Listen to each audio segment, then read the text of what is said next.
Selamat pagi Bapak Ibu Saudara yang dikasihi dan diberkati Tuhan. Gema kabar baik kembali menyapa kita yang didasari dalam renungan santapan harian Sabtu 12 Agustus 2023. Firman Tuhan diambil di dalam 1 Tawarik 14 ayat yang ke-10. Bertanyalah Daud kepada Allah, apakah aku harus maju melawan orang Filistin itu? Dan akan kau serahkankah mereka ke dalam tanganku? Tuhan menjawab, majulah, aku akan menyerahkan mereka ke dalam tanganmu.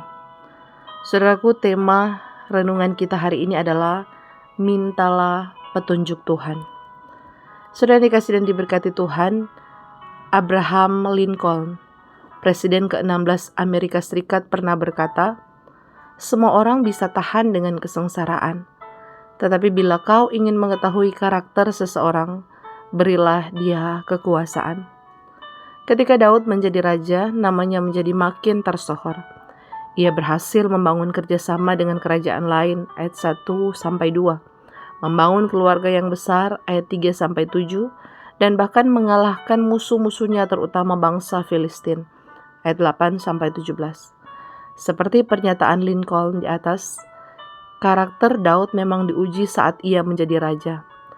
Ternyata Daud tergoda untuk memanfaatkan kekuasaan yang ia miliki ketika ia membangun keluarga di Yerusalem. Hal itu tampak ketika ia mengambil Batsheba menjadi istrinya. Saudara, Batsheba adalah istri Uria, perwira yang sangat setia kepada Daud. Namun, Daud merancang situasi agar Uria mati di medan perang. Kejahatan Daud ini memancing amarah Tuhan. Setelah diperingatkan Nabi Nathan, Daud menyesal dan bertobat. Dan dari Batsheba lahirlah Salomo yang di kemudian hari menjadi raja menggantikan dia. Sekalipun Daud jatuh ke dalam dosa besar, ia tetap mengikuti apa yang Tuhan perintahkan. Ia menerima penghukuman Allah dan tidak membela dirinya. Ini semua menunjukkan ketaatannya kepada Tuhan. Saudaraku, pengalaman hidup di tengah kekuasaan membuat Daud mengakui bahwa dirinya sungguh-sungguh dikasihi oleh Tuhan. Dalam konteks peperangan dengan orang Filistin, ia meminta petunjuk Tuhan.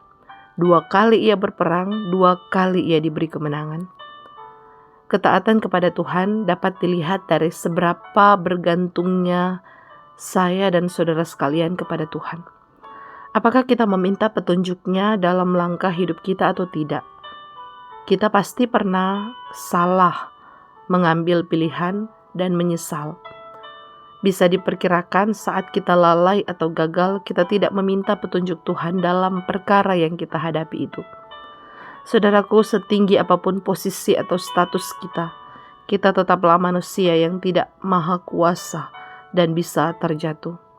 Maka dari itu tetaplah jadikan Tuhan pemimpin kita yang tertinggi. Amin. Mari kita berdoa. Lewat kebenaran firman Tuhan di hari ini, Engkau kembali mengingatkan siapa kami di hadapan-Mu, Tuhan. Kami bukan siapa-siapa dan kami sangat membutuhkan pertolongan Tuhan. Ajarlah kami untuk meminta petunjuk Tuhan di dalam segala sesuatu yang akan kami lakukan. Dan biarlah kami boleh tetap berjalan bersama dengan Tuhan, berjalan di dalam kehendak Tuhan. Terima kasih Tuhan untuk firman-Mu di hari ini. Terpujilah Engkau. Di dalam nama Tuhan Yesus kami berdoa. Amin. Saudara, demikian Gema kabar baik di hari ini sudah menyapa kita. Selamat beraktivitas. Shalom, Tuhan Yesus memberkati.